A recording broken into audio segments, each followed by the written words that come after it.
for today. Thought, it snowed a couple days ago. I thought I could, kind of pop in, pop out. Oh my God. It was like, people are anticipating the second coming or something. I don't know what. Um, when I went to get in line, the line was halfway to the back of the store, and it's a pretty big store. And I decided in that moment I had a choice. I could be grumpy about it and ticked off and, kind of rant and rave and be super angry. Or I could just, be okay that, people are stressed out and I didn't need to contribute to that. And so it was a moment for me to just, to myself, to reflect and, like a bonus moment. So I took it as that. And it was fine. It went actually, they opened up another line just as I got to the front. So I think that says something about making decisions and making a choice to lead a stress-free life. But anywho, want to know how you're doing and how you're making out, and I hope that you are taking time for yourself and not running around trying to do a whole lot of shopping and spending all your money at Amazon or, some other website, with stuff that people probably only have one and, will never use. And, oh, thank you so much. Oh, that's so nice. Oh, you didn't have to. Really, really, honest to Pete, we really need to stop, all of this. I mean, the pressure that we put on ourselves to do things for other people. Yes, I know it's nice. Yes, I know a lot of people enjoy it, but there are a lot of folks who don't. So I've shared with you before my philosophy about Christmas gifts, and several years ago I decided to opt out of Christmas gifts for everybody. And I no longer exchange gifts because whose birthday is it? And I think that's what we need to keep focused on. So, there's one thing I wanted to share. I'm only going to be with you a hot minute today. Oh, I'm so sorry. I do this every time. I forgot to welcome you in and pour the tea. I'm pouring today cranberry blood orange. And if you have never had that blend, you're missing it. I'm telling you. If at all possible, try to find it. It is a fabulous, it's like a Calgon take me away moment. Okay, I'm dating myself with that with that one. But it's wonderful. Cranberry blood orange. I happen to, I think my brother bought it actually. But it's a really wonderful blend, so try to find it. Not that I own any stock in it or anything, but anywho, um, what I wanted to talk to you about today, it's the end of the year, and I know everybody's saying, thank God, because this has been an ungodly year, and I don't think all of us have been so anxious to see a year end as we are to see the end of 2020. But with the end of the year, one of the things that we normally start talking about is making resolutions. And, we've talked about that. I think we talked about it last year, like we were going to do something different. And I don't remember exactly what it was, but, resolutions, I feel kind of conflicted about it. I think the concept is really good, but the reality is nobody keeps them, me included. I mean, you say, I'm going to lose weight this year. I'm going to go to the gym every day. I'm going to do da da da da da. I'm going to read the Bible from Genesis to the maps. You say all this stuff. And then, before January's over, it's gone by the wayside. So I want to make a different kind of suggestion for you this year. I came across something that I think is really worthwhile and really wonderful, and I'm going to do it, and I hope you will join me. It is a book I came across, and you don't have to buy the book if you don't want to, but it's called My One Word. My One Word. And you pick a word, and you decide to focus on that word for the entire year. And according to the author, well, the book is actually written by two people.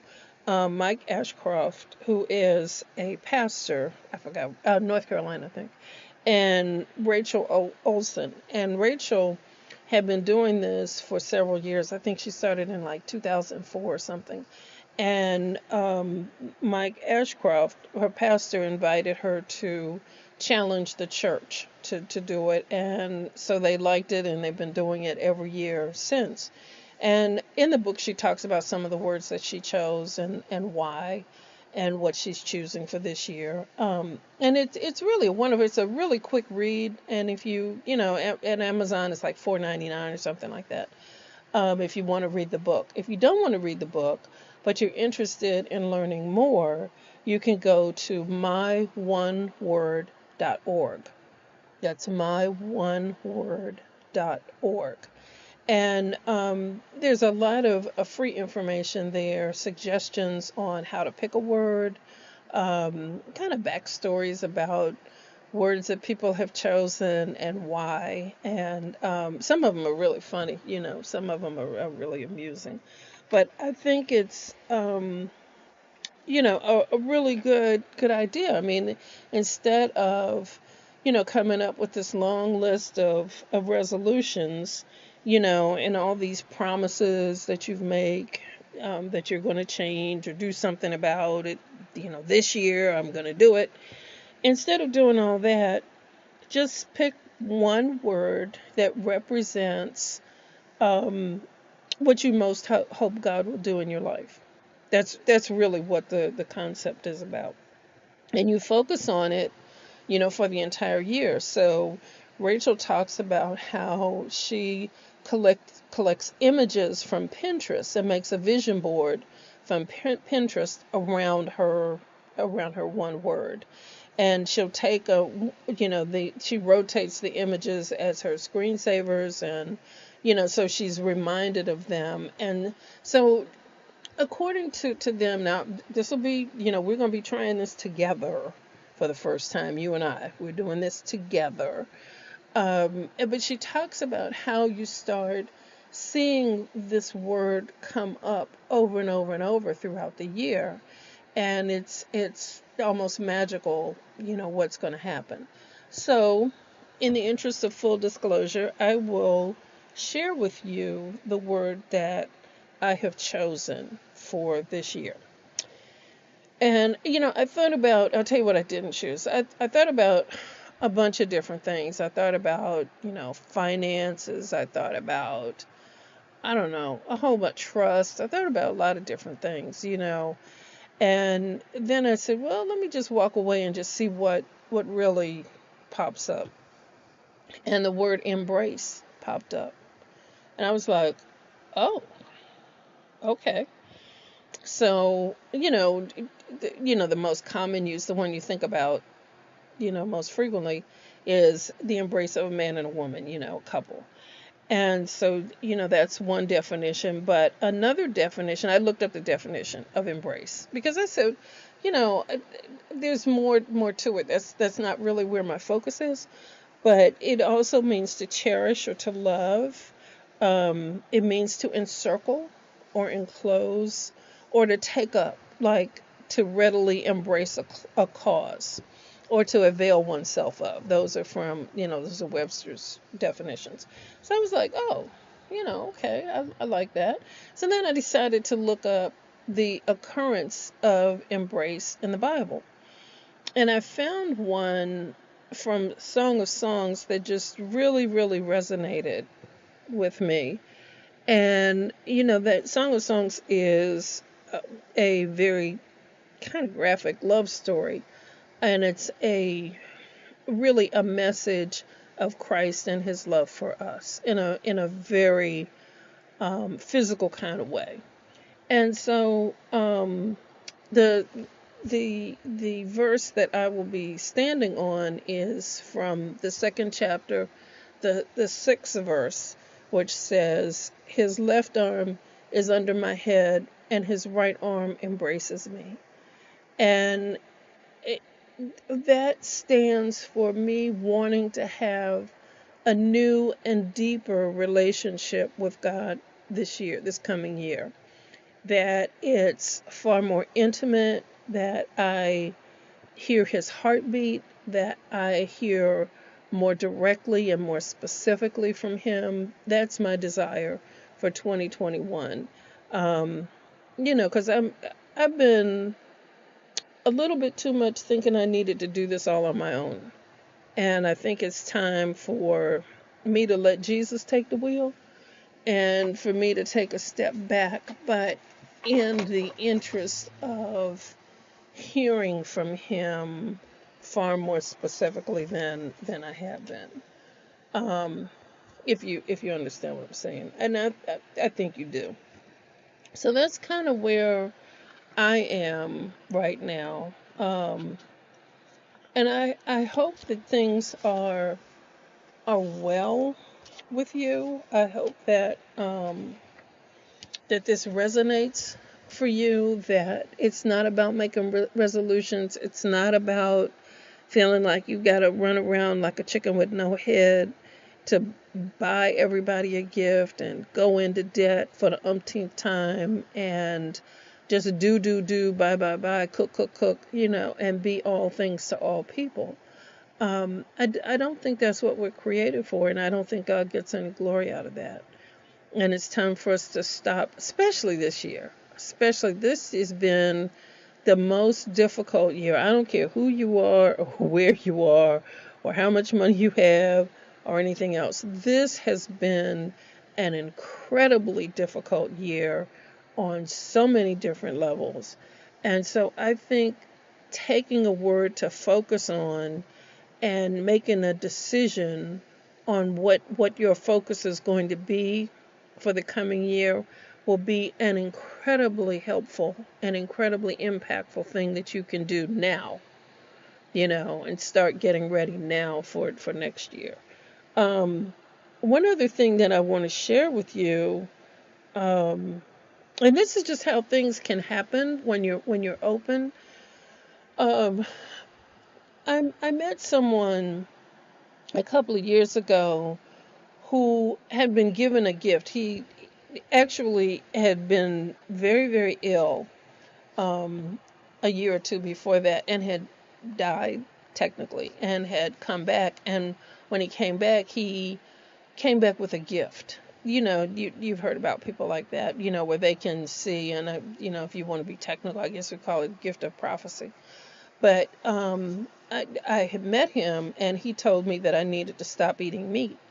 And I thought that was the most ridiculous thing I'd ever heard, because I liked meat. I liked chicken. I liked Popeyes. I did, past tense. Popeyes I thought was the best chicken ever. And when that sandwich came out, yes, I was one of the people that got in the line, or had my grandson to get in the line for me, actually. But I just, when he said I needed to stop eating meat, I immediately, and this is what we do, I started looking for the loophole. Well, do you mean all meat? What about chicken? Well, if you must, just eat white meat. Oh, but I like dark meat. I mean, I just gave this man fits because I didn't want to hear what he was saying.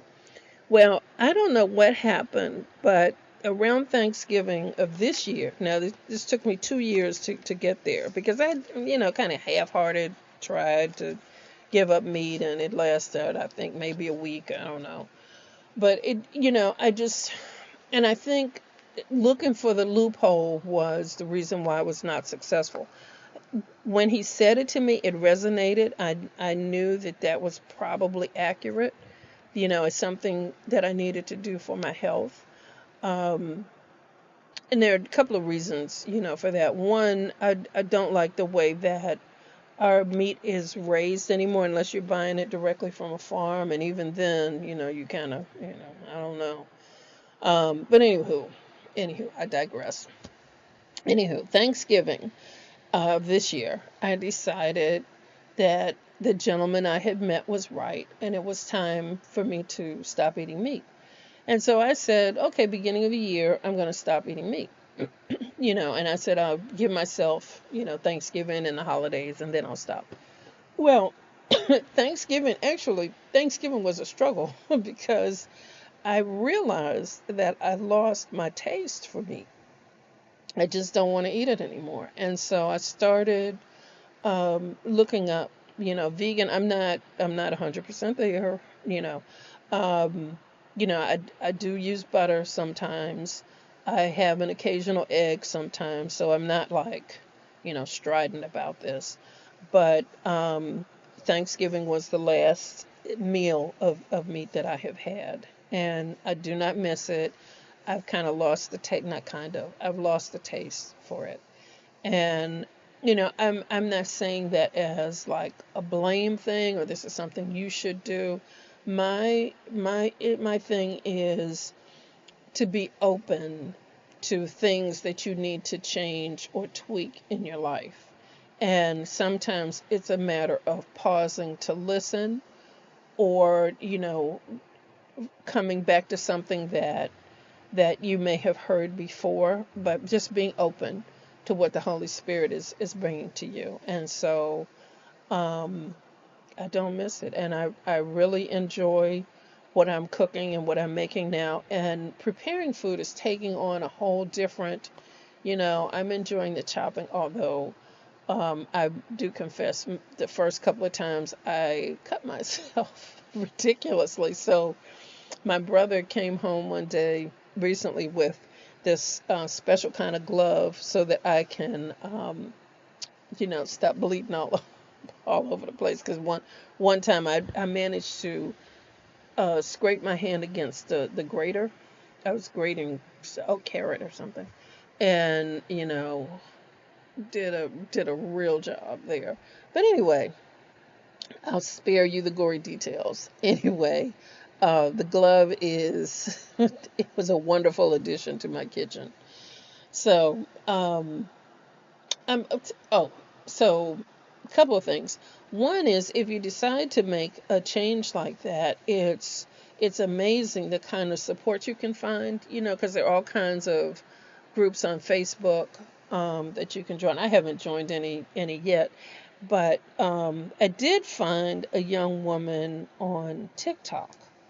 She's also on Twitter, and I love her. Like, she is amazing. Her name is Joanne Molinaro, and she's Korean, which is interesting. But her handle, her name is the Korean vegan, the Korean vegan.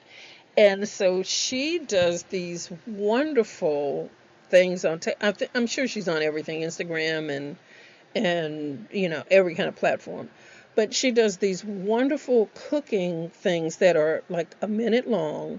So they're very, very, very short and condensed. But she shows you everything that she's doing, but she overlays it with a story about something that may be completely unrelated. Her relationship with her dad. She's also an attorney, so she may tell a story about something at court or something, in the news. And there's this beautiful music in the background that is her husband playing the piano. He's a professional. And so it's just this whole thing that is just really, really wonderful. And her stories are so uplifting and so wonderful, and it's photographed so beautifully, and you just see her putting everything together. And so that was one of the things that really convinced me that it was time, that this was something I could do, so I'm sort of experimenting and adding things and taking away things and trying out stuff, and it's like, oh, I didn't know I liked tofu. Oh, this is pretty good. Oh, I made some cauliflower the other day that came out like Chinese, cooking. Like I don't know if you've ever had like orange chicken or anything like that, on sort of on that order. So it's that kind of consistency, but with cauliflower, you would never believe it. But it was actually really good, really. So I've done it twice. I'm going to do it again this weekend. So anywho, I have rambled on. Um, I hope that you got two things out of it. One is myoneWord.org. My one word. You can change your life with one word. And so we're looking to change our lives in 2021, and we're going to do that by being focused on one word. And so go to myoneWord.org if you choose not to purchase the book, but the book is really good. So you may want to just go ahead and spend the $5, and get the book. You can download it right on your Kindle, and you'll be very happy. And then don't worry about making all the resolutions and all that.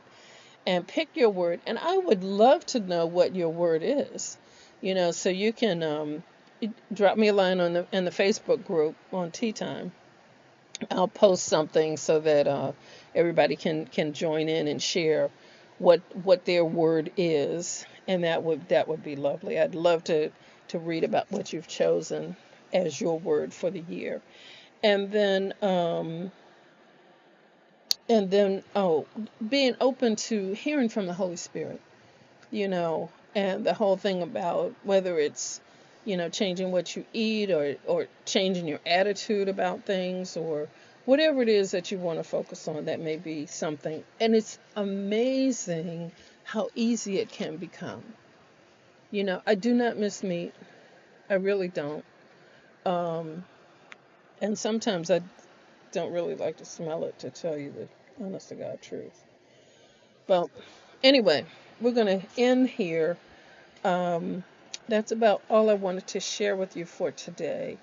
And I'd love to do the end with the reading from the Passion Bible, the devotional called "I Hear His Whisper," the 365 daily devotion. So the one for today, let me make sure I have the right day.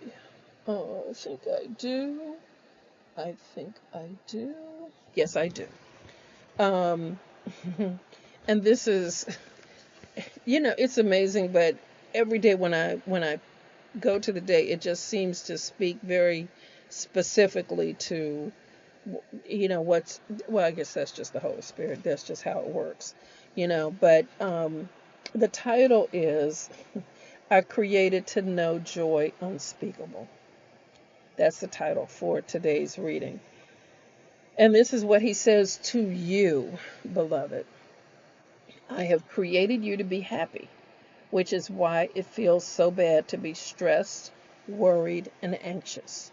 You cannot manage the actions of others, but you can, with my help, manage yourself. You can learn to find peace in storms. You can find joy, regardless of your circumstances. You can learn to let the opinions of others slide off of you. I alone am the one who defines you. I want you to experience a life of radical joy and peace that is not dependent upon your circumstances. I want you to look for the best, to see things from my point of view, and to go after a fulfilling life. Joy is much deeper than what happiness brings. Joy defies trials. It dares to laugh even when hell is closing in.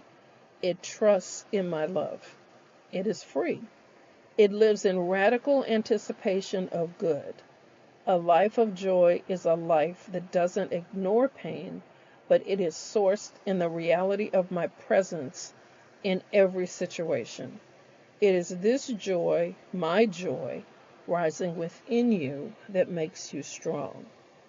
And so the reading is from Romans 15:13. "Now may God, the inspiration and fountain of hope, fill you to overflowing with uncontainable joy and perfect peace as you trust in Him." So, my beloved, we're ending with what a word, what a word, what a word.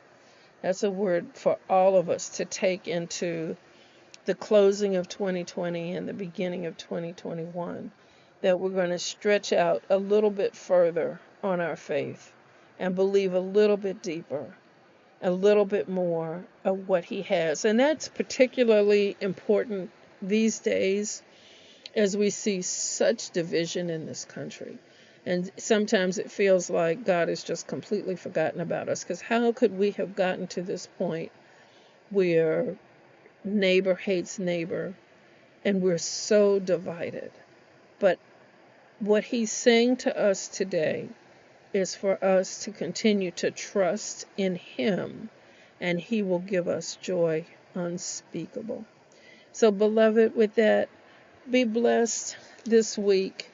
Continue to just trust and believe and live in hopeful anticipation that life is not happening to you, but it's happening for you. And with that, I will close. Hate to leave you, but I must go. And I pray that you find strength and joy in this coming week. And until next time, be blessed. And remember, everything you want is on the other side of fear. I love you, and we'll talk again real soon. Take care. Bye-bye.